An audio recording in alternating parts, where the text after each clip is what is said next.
谢大家。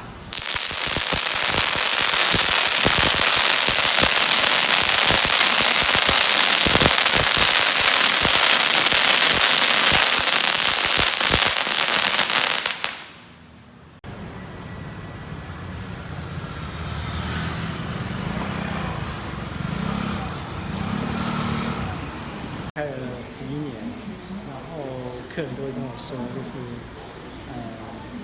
我给你捧场11年了，那都没有中过，其实心里头都会觉得或多或少有点压力，或者是当我们开彩券行，就会希望说客人能够中奖，那有时候改善一下他们的经济状况，可是一直没有开，心里头也是会觉得就是怪怪的。那今天开了以后，我觉得好像松了一口气，就是对客人有点交代这样子。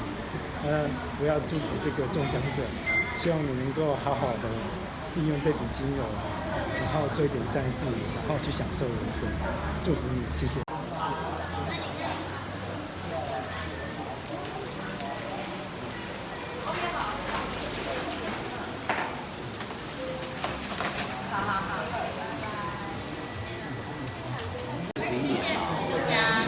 开始都没有中到。7号。